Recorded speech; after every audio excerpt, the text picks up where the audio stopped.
নমস্কার। আমরা আসন্ন লোকসভা নির্বাচন নিয়ে আমরা আজকে এসেছি ত্রিপুরা রাজ্যের বিরোধী দলনেতা জিতেন্দ্র চৌধুরীর কাছে। আমরা কথা বলবো ভোটের তরজা এবং সার্বিক পরিস্থিতি, নির্বাচন পরিস্থিতি এবং রাজনৈতিক পরিস্থিতি নিয়ে আলোচনা করব। তো স্যার, আপনাকে নমস্কার আমাদের নিউজ নামের পর্দায়। আমরা এই আলোচনার শুরুতে আপনার কাছে একটা জিনিস জানতে চাইব যে সিপিএম এজ এ পার্টি, আপনারা সারা ভারতবর্ষ জুড়ে আপনাদের যখন কমে যাওয়ার একটা প্রবণতা আমরা দেখতে পাচ্ছি, সেই সময়ে আপনারা ত্রিপুরার মতো রাজ্যে আপনার যারা শত্রু ছিল শত্রু যাদেরকে আপনি মানতেন, তাদের সঙ্গে সমঝোতা করেছেন। আপনার কি মনে হয় না যে এতে আপনাদের ভারতবর্ষের অন্য প্রান্তে এর কোনো প্রভাব পড়তে পারে? আমি প্রথমত এই যে তুমি শব্দটা প্রয়োগ করলে শত্রু, আমি সে সম্পর্কে একটু বলতে চাই। আসলে রাজনীতিতে শত্রু শব্দটা এটা স্বাভাবিকভাবে ব্যবহার করা হয়, কিন্তু তার মধ্যে একটা এই কি বলে তার রকমভেদ আছে।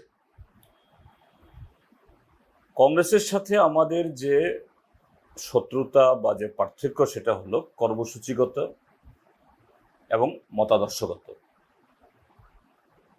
আবার কংগ্রেসের সাথে একটা জায়গায় আমাদের কখনোই কোনো বিরোধ ছিল না, সেখানে আমরা পরস্পর একটা আর একটা সহযোগী। সেটা হলো ভারতের সংবিধানের যে মূল ধারা বা স্পিরিট, এটাকে রক্ষা করার ক্ষেত্রেতে তার ধর্মনিরপেক্ষ চরিত্র, বহুত্ববাদ, যুক্তরাষ্ট্র কাঠামো এবং তার গণতান্ত্রিক যে কি বলে আবেদন, এই ক্ষেত্রেতে কংগ্রেসের সময়েতে কখনো কখনো এর ভায়োলেশন হয়নি, কথা বলছি না। আর্টিকেল 356 356 তারা জারি করেছে, আমরা কংগ্রেসকে তখন স্বৈরাচারী আমরা বলেছি। কিন্তু এজ এ হোল কংগ্রেসের সংখ্যাগরিষ্ঠতা বা বেশিরভাগ সময়েতে মূল এই চরিত্র, এর বিরুদ্ধে তারা যায়।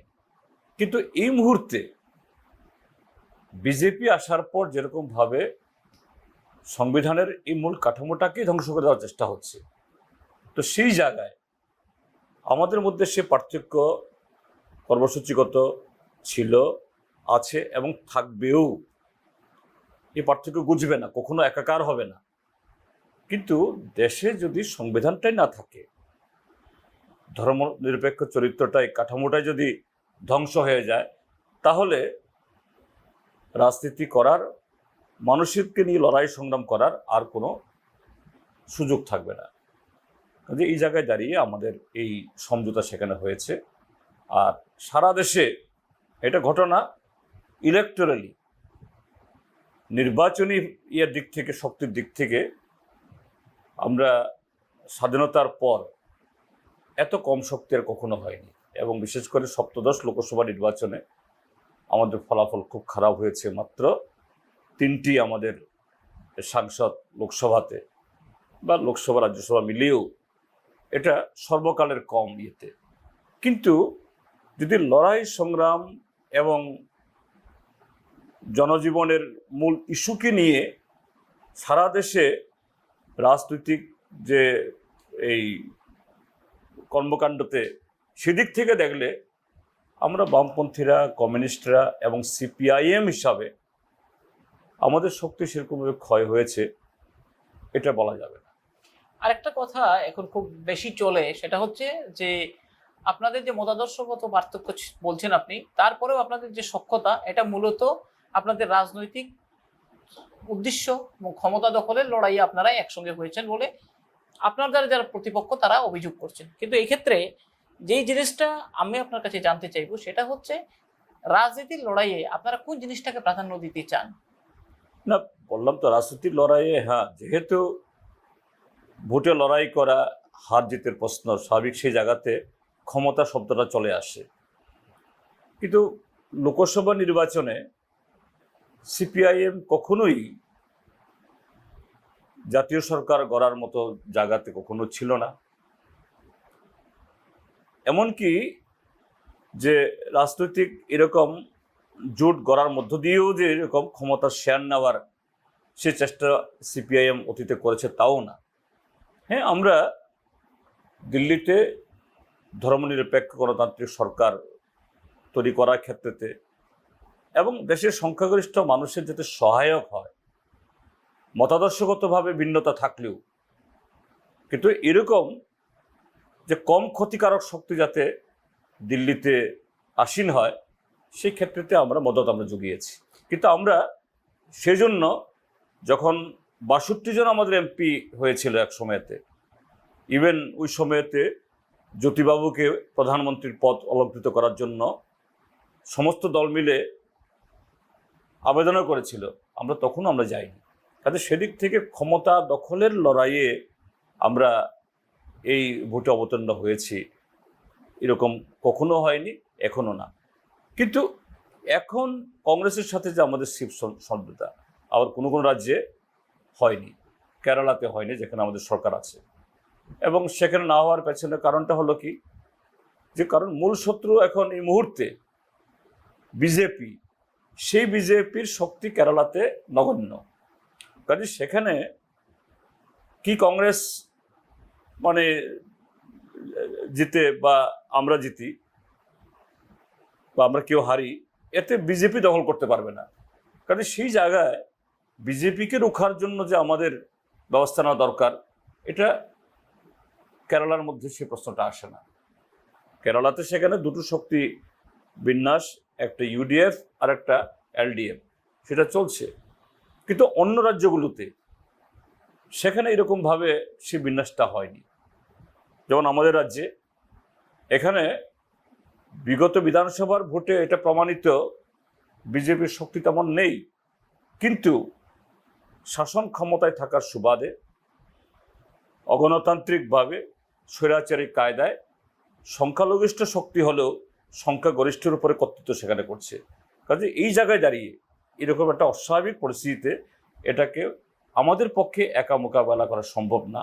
এই জন্যই অন্য ধর্মনিরপেক্ষ, শুধু কংগ্রেস না, অন্যদেরকেও আমরা আমাদের এই লড়াইয়ে সামিল হওয়ার জন্য আহ্বান জানিয়েছি, এবং তারাও স্বতঃস্ফূর্তভাবে সে আহ্বানে সাড়া দিয়েছেন। আমরা সেভাবেই এই যুদ্ধটা আমরা লড়ছি। আমরা এবার যদি আমি ত্রিপুরার দিকে চোখ ফেরাই, তাহলে দেখা যাচ্ছে যে আমরা মূলত যে ইস্ট ত্রিপুরা আসনে যেখানে সিপিএম প্রার্থী দিয়েছেন, উনি একজন পরিচিত মুখ, রাজেন্দ্র রিয়াং, এবং অপোজিশনের যে প্রার্থী যাকে দেওয়া হয়েছে উনি সেই অর্থে ত্রিপুরার জন্যই একটু নতুন চেহারা। আপনার কি মনে হয় যে এই ভোটে আপনারা এই মানদণ্ডটা রাখতে চাইছেন যে মানুষ চিনে বা জানে বা বোঝে ভোট দেবে, নাকি শাসকদের সঙ্গে থাকতে চায়? আপনি ঘুরেছেন ইস্ট ত্রিপুরায়, আপনি প্রচার করছেন, দলের আপনি কর্ণধার, আপনার প্রার্থী প্রতিদ্বন্দ্বিতা করছেন, আপনার অনুভূতিটা কি?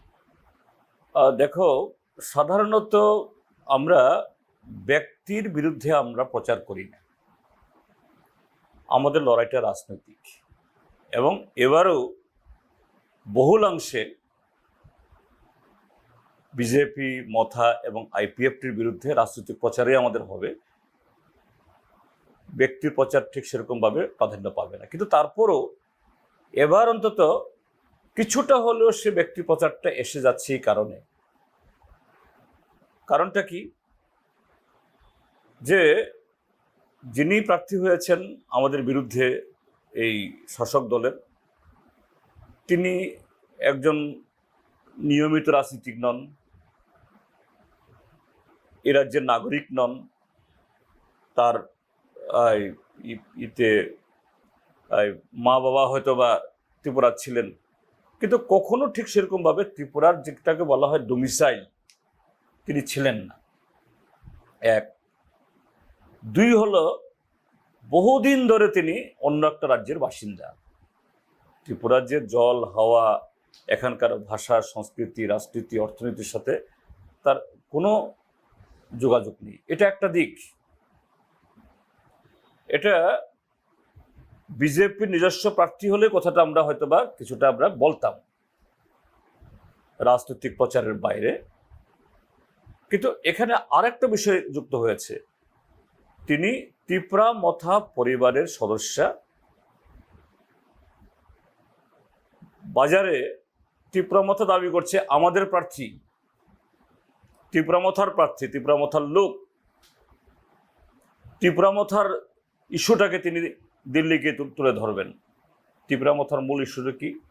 গ্রেটার তিপ্রাল্যান্ড। গ্রেটার তিপ্রাল্যান্ডের ব্যাখ্যা কি? আইডেন্টিটি, অর্থাৎ তিপ্রাসাদের আইডেন্টিটি, তিপ্রাসাদের ভাষা, তিপ্রাসাদের সংস্কৃতি, তিপ্রাসাদের ইতিহাস, এটাই তাদের মানে মূল পয়েন্ট তাদের প্রচারের। তাহলে যাকে এই তিপ্রা মথা তার সিম্বল যাই হোক, যাকে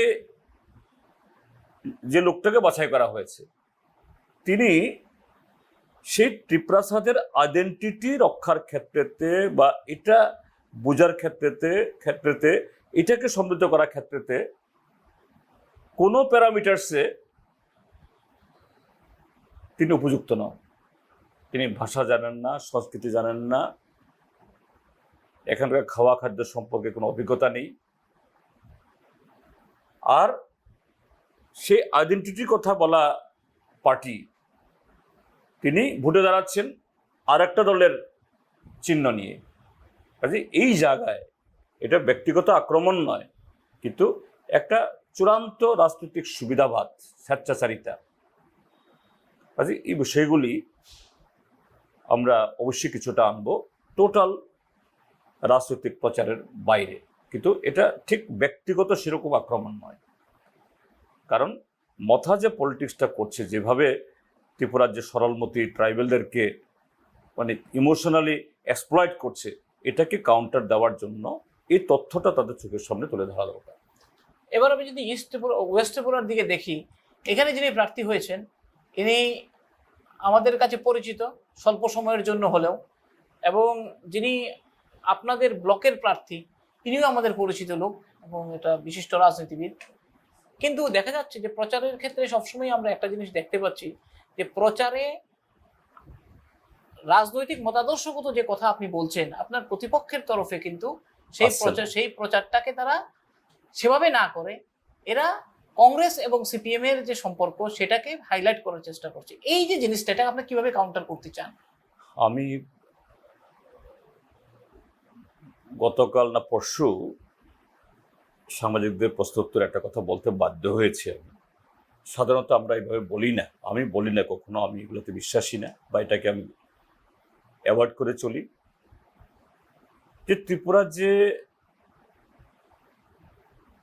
বিজেপি যাদেরকে নেতা তৈরি করেছে, নেতৃত্বে আসনে বসিয়েছে,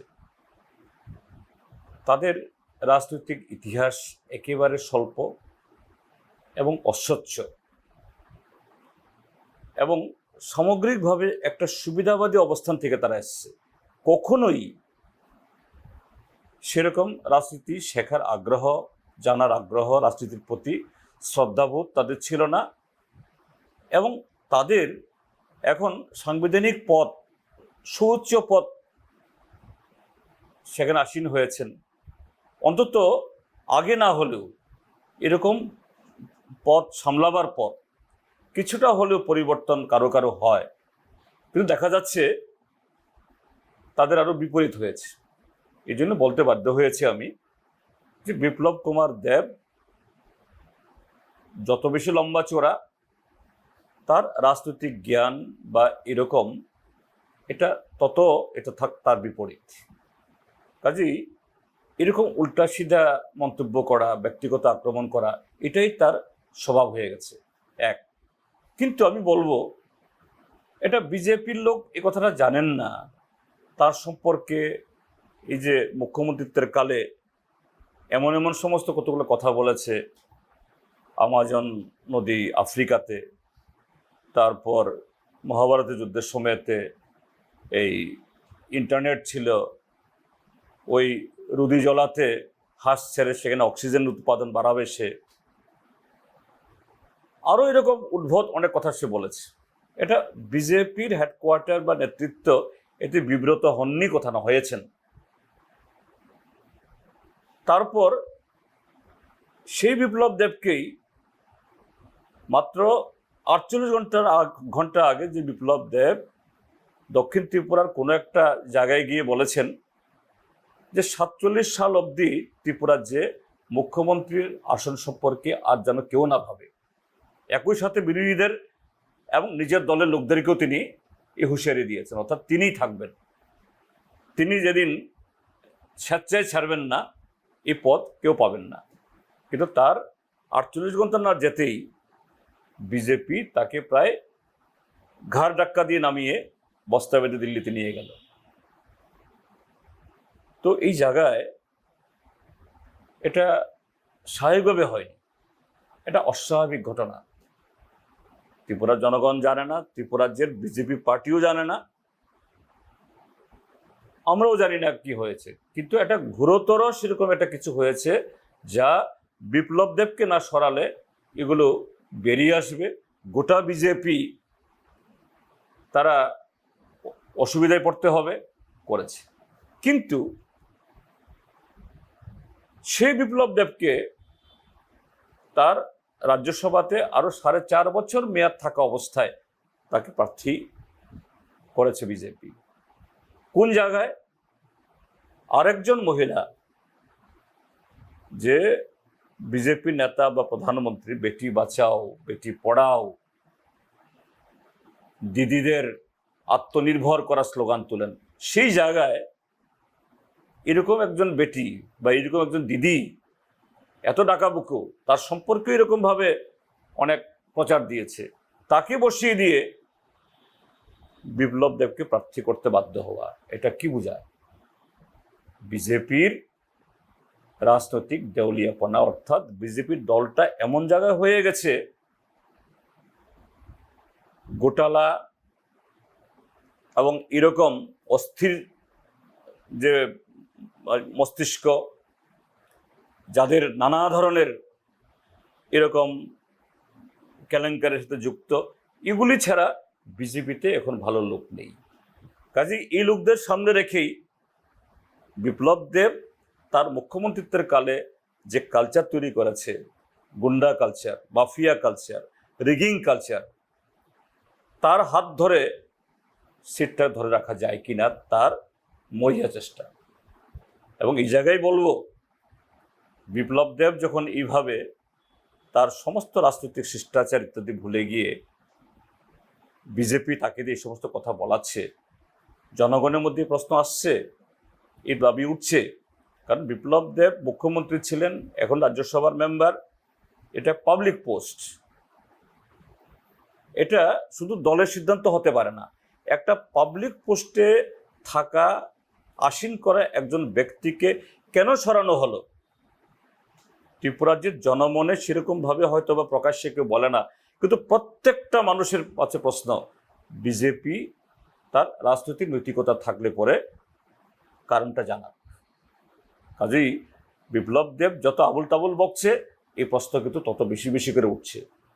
এবং এটা এই নির্বাচনে এটা একটা ফ্যাক্টর হবে।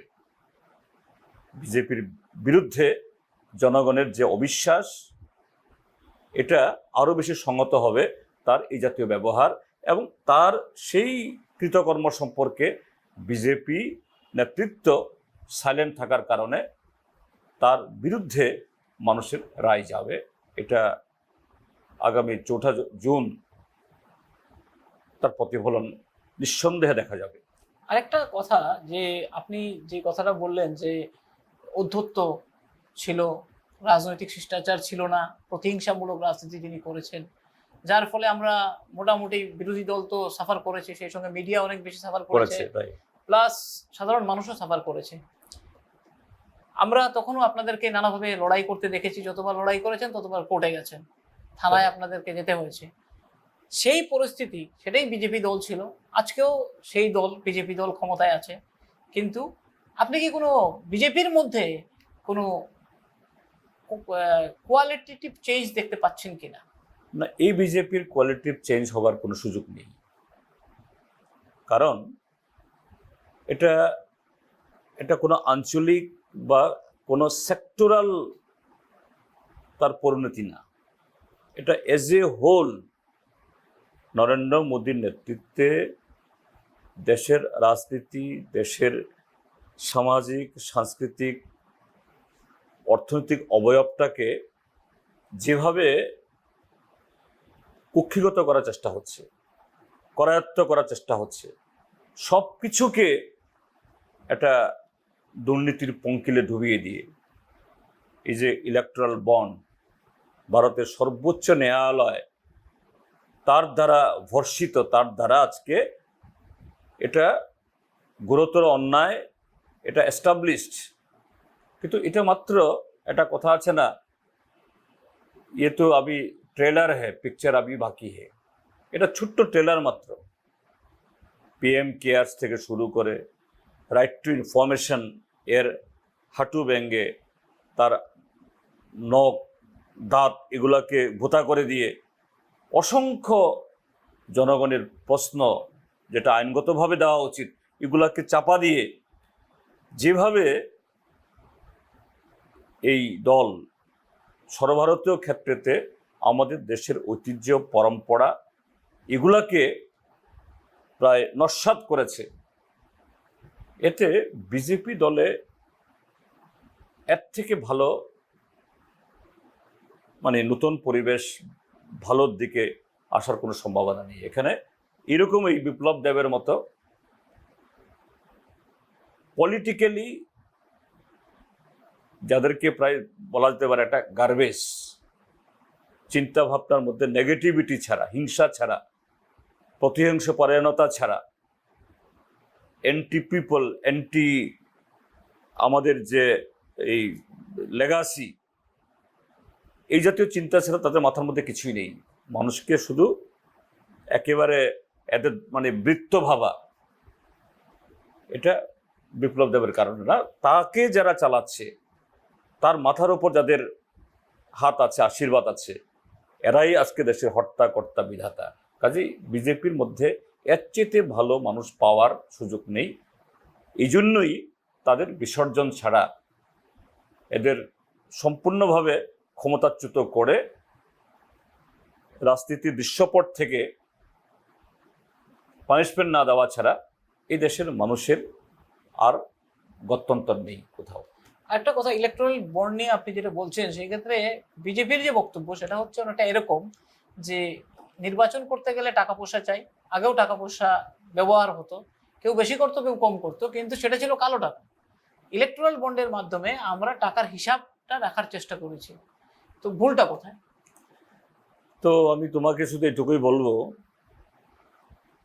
এই যে স্টেট ব্যাংক অফ ইন্ডিয়াকে সুপ্রিম কোর্টকে ধমক দিয়ে যে তথ্য প্রকাশ করতে ওরা বাধ্য হয়েছে, এতে এখন অবধি যেগুলো এসছে, এখনো পুরো চিত্র এসছে দাবি করা যাবে না।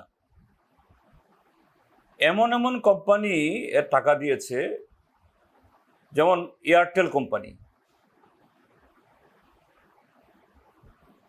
সেলফোনের সার্ভিস প্রোভাইডার, তার 65,000 কোটি টাকা লসে চলছে। সেই এয়ারটেল কোম্পানি কেন বিজেপির ইয়েতে 250 কোটি টাকার উপরে দেবে? অসংখ্য এরকম সেল কোম্পানি, বুইফোর, যাদের অস্তিত্ব নেই, যাদের কোনো কারবার নেই, যাদের ব্যালেন্স শিটে নেগেটিভ কি বলে ট্রেন্ড, তারা কেন বিজেপিকে টাকা দেবে? 3, এমন সমস্ত কোম্পানি টাকা দিয়েছে 1 সপ্তাহ আগে বা 10 দিন আগে বা 15 দিন আগে তাদের সিইও বা তাদের ফাইন্যান্সিয়াল ম্যানেজারকে ইডি বা সিবিআই ধরে জেলে ঢুকিয়েছে। এই জেলে থাকা অবস্থাতেই জামিনের জন্য যখন চুক্তি হয় বা এই বার্গেনিং হয়, এই জামিন পেয়ে যাওয়ার পরেই সে কোম্পানি গিয়ে বিজেপিকে টাকা দিয়ে দিচ্ছে। সে কোম্পানি তো বিজেপিকে টাকা দেওয়ার কথা নয়, কারণ তাকে শাস্তি দিয়েছে। তাহলে এটা তো কালো টাকায় অতীতে বুর্জোয়া দলরা পার্টি চালাতো, নির্বাচন করতো, এটা একদিক, ঠিক আছে, এটাকে যাতে অ্যাকাউন্টেবিলিটি, এই হিসাব ট্রান্সপারেন্সি থাকে, তার একটা চেষ্টা হলে খারাপ ছিল না। এবং ভারতের নির্বাচন কমিশন বা ভারতের সংবিধান অনুযায়ী এই জায়গায় একটা লেভেল প্লেয়িং ফিল্ড তৈরি করা দরকার। লেভেল প্লেয়িং ফিল্ড মিনস শুধু বড় দল নয়, সেই বড় দলকে মোকাবেলা করতে হবে আরেকটা ছোট দল, তাহলে তাদেরকেও, বড় দলও নিজের টাকায় নয়, কর্পোরেটদের টাকায় বা দাতার টাকায় চলবে। তাহলে তোমাকে মোকাবেলা করার জন্য ছোট দলকেও তোমার সেই সুযোগ তৈরি করা দরকার, তা না হলে কিসে লেভেল প্লেয়িং ফিল্ড? তো এটাকে একটা সিস্টেমাইজ করার জন্য যদি উদ্যোগ নিয়ে থাকে ভালো, এবং এই ভালো কাজটা আরও ভালোভাবে, আরও বেশি তর্ক বিতর্ক করে, আরও বেশি জনগণের মধ্যে পাবলিক হিয়ারিং করে যাতে ট্রান্সপারেন্সি থাকে, এটা করা যেত। এটা তো করা হয়নি, করাই হয়েছে যাতে বিজেপি তার থেকে লাভ তুলতে পারে। এবং তারপরও যখন লাভটা হচ্ছে না, এইভাবেই যে এক ধরনের অর্গানাইজড এক্সটর্শন, পাবলিক এক্সটর্শন, অর্থাৎ ডাকাতি করে টাকা তুলে দেওয়া হয়েছে।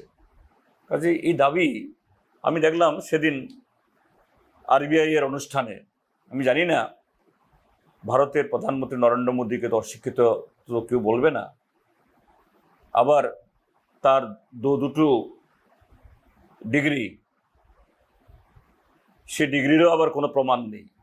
আবার এমন একটা কোর্স করেছেন কি জানি, পাবলিক অ্যাডমিনিস্ট্রেশন, না পাবলিক পলিটিক্যাল কি জানি, এটা এরকম আমাদের দেশের কোনো ইউনিভার্সিটি এরকম কোনো কোর্স করেনি, কিন্তু তিনি একমাত্র সেই কোর্সে সার্টিফিকেট পেয়েছেন।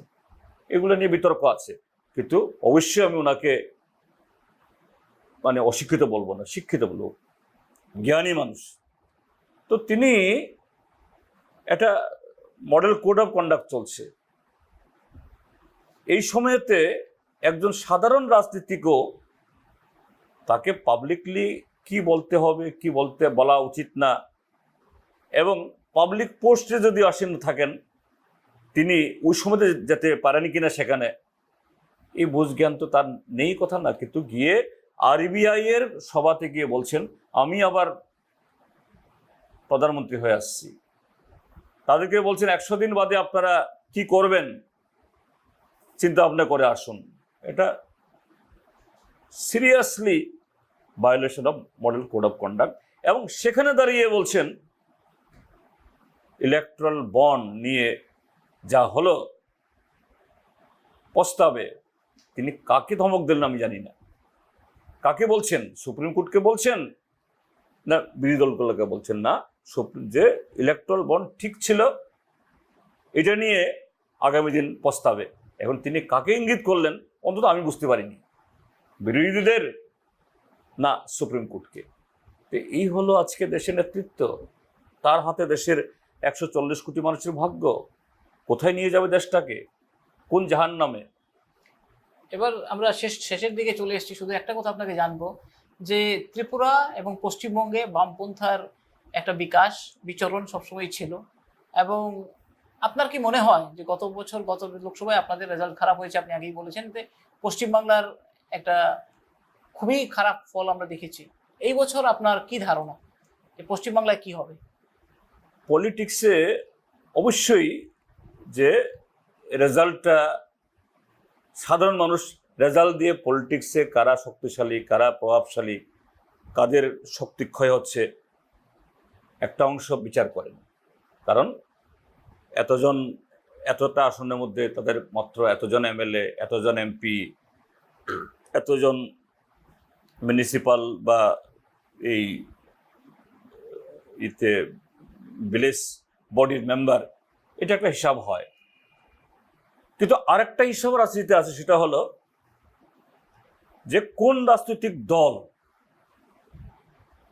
শাসক দলকে প্রতিটি ক্ষেত্রেতে তার কাছে চ্যালেঞ্জ হয়ে দাঁড়াচ্ছে, তার সামনে প্রতিবন্ধকতা হয়ে দাঁড়াচ্ছে। আজকে ত্রিপুরা রাজ্যে যদি দেখা যায়, হ্যাঁ কংগ্রেসের বিরুদ্ধেও তারা বলেন ঠিকই আছে, কিন্তু ভারতীয় জনতা পার্টির কি সর্বভারতীয় নেতৃত্ব, কি রাজ্যের নেতৃত্ব, ওদের বক্তৃতা যদি তুমি দেখো, ওরা যদি 20 মিনিট বক্তৃতা করে, এই 20 মিনিটের মধ্যে 16 থেকে 17 মিনিট সিপিআইএম এর বিরুদ্ধে, বাকি 2-3 মিনিট কংগ্রেসের বিরুদ্ধে। তার মানে এটা কি তাহলে? অর্থাৎ তাদের যে নীতি, তাদের যে উত্থান বা তাদের যে শক্তি, তার সেই শক্তির সামনে বিপদ একমাত্র বামপন্থীরা, তার মধ্যে সিপিআইএম। তাদের যে সরকার, তাদের যে নীতি বা তারা যে কর্মসূচি রূপায়ণ করছে, সেই জায়গায় চ্যালেঞ্জ একমাত্র বামপন্থীর তরফ থেকে। কাজেই বিধায়কের সংখ্যায়, এমপির সংখ্যায় হয়তো বা আমরা আমাদের সে উপস্থিতি নেই, কিন্তু রাজনৈতিক ইস্যু এবং সেই ইস্যু নিয়ে, জনগণকে নিয়ে যে লড়াই সংগ্রামে সিপিআইএম প্রথম সারিতে আছে, থাকবে, এবং আগামী দিন এটা আরও ব্যাপকতর হবে। এটা তারই ইঙ্গিত এবং তারই প্রতিফলন শাসক দলের এই বক্তব্যের মধ্য দিয়ে এবং বিভিন্ন তাদের যে কর্মসূচির মধ্য দিয়ে এটাই উঠে আসছে। আমি বলছি, পশ্চিমবঙ্গে কি রেজাল্ট আপনাদের ভালো হবে এবার মনে করেন? সে আগের মতো ভালো হবে তো আমি এখানে থেকে বলতে পারবো না, তবে কটা সিট জিতবে আমার সে ধারণাও নেই। তবে এবারে সিপিআইএম এবং লেফট অলটুগেদার অবশ্যই পশ্চিমবঙ্গ নির্বাচনে একটা ফ্যাক্টর হবে, এবং এবার আমাদের খাতা খুলবে, এবং সে খাতা এটা 2 অঙ্কের কাছাকাছিতে বা 2 অঙ্ক হওয়ার প্রবল সম্ভাবনা সেখানে আছে। ধন্যবাদ। আমরা এতক্ষণ কথা বললাম, রাজনীতি নিয়ে চর্চা হলো, সারা ভারতবর্ষের বিষয়ে আমরা কথা বললাম, ত্রিপুরা নিয়ে কথা বললাম। আমরা ধন্যবাদ জানাই মাননীয় জিতেন চৌধুরী মহোদয়কে, ব্যস্ততার মধ্যে আমাদেরকে সময় দিয়েছেন। আমরা আবারও ওনার কাছে আসবো, আবার অন্য কোনো ইস্যু নিয়ে। নমস্কার, দেখতে থাকুন নিউজ নাও।